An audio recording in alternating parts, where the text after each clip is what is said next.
Hello guys, good morning. Alam niyo ba ito? Ito yung tinatawag na dehumidifier box. So ngayon, alam niyo yung amo ko, pagdating sa pagtitipid, maraming alam. So na-discover niya na ito kasi, pag binili mo siya, may mga white na bubble sa loob. And then pag tumagal, pag na-absorb na yon, nagiging water siya. So ngayon, pwede pala, nakita niya na pwede siyang i-refill. Bubuksan mo lang yung paper dito na konti. Yan. Tapos, buhos mo yung tubig niya. May charcoal siya eh. May charcoal. So, yung charcoal, hindi ko siya itatapon. I-dry ko siya. Kasi siguro yung charcoal, yun yung para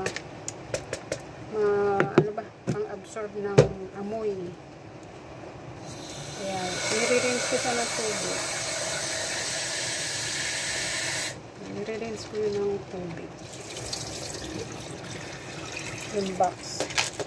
Tapos patutuyin ko rin yung box niya. Bago ko lagyan ng refill na bubbles na white. Pakita ko sa inyo yung refill na white. Binibili nila yun sa China. Kaya ito, so instead na lagi kang bibili ng dehumidifier box. So, effective din naman.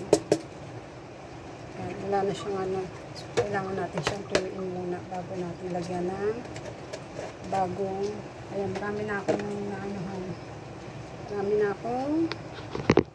natanggalan ng water. Ayan. So, yes. Ito nga pala yung ilalagay natin dyan. Ito.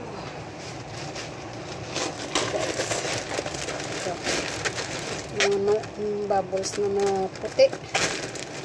Yan ay ilalagay natin sa loob. Diba?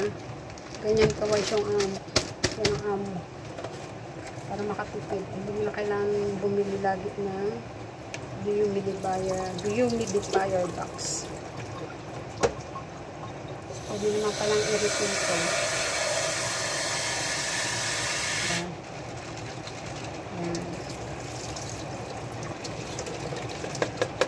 Marami siyang charcoal. Yung charcoal na maliliit na itim.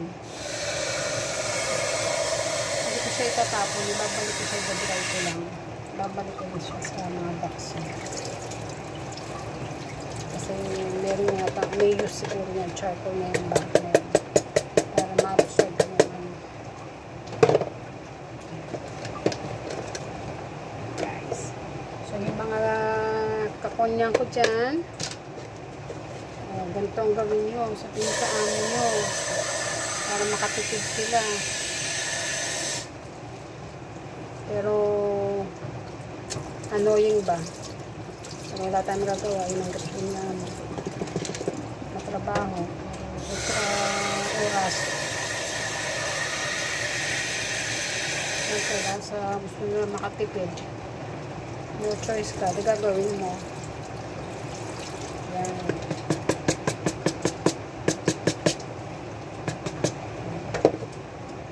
Patutuyin ko yan siguro hanggang bukas.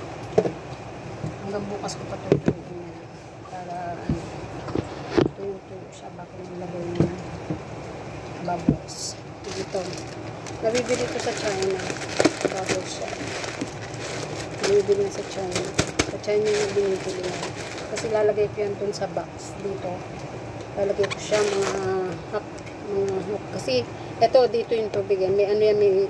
May tawag doon? Strainer dito sa gitna. So dito ko ilalagay sa loob yung bubbles hanggang dito. Above.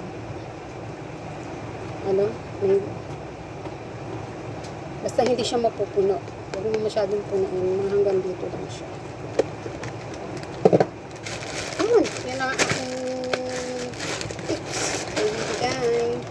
Regarding sa dehumidifier kasi malakas ang humid dito. Grabe ang humid dito. Super. Lalo na't kaharap mo ang dagat. Mabilis ang So guys, ang aking tip. Sana may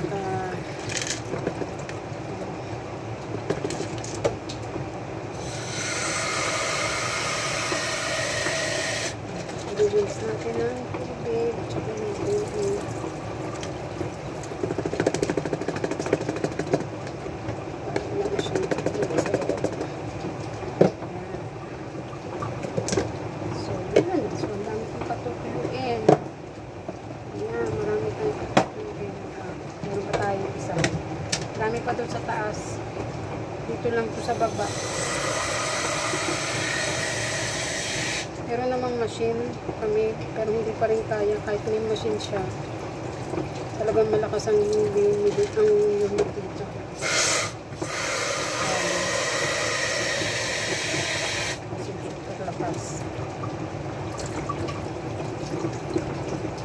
Lakas ng ulan ngayon, guys.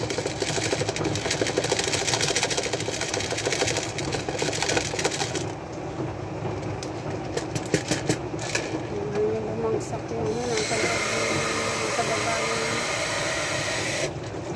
charcoal. Ang yung bumaba.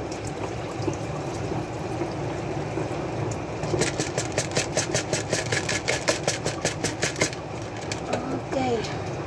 Ayan, papatuloy na lang natin yan. Sige namin kami bagong bigyan ng box. So, yun na guys. Yan. Kunti pa lang yan. Dito pa lang yan sa baba. Sa mga sapatos. Yung nasa taas mas marami. So, anyway, thank you. This is the tips for the dehumidifier.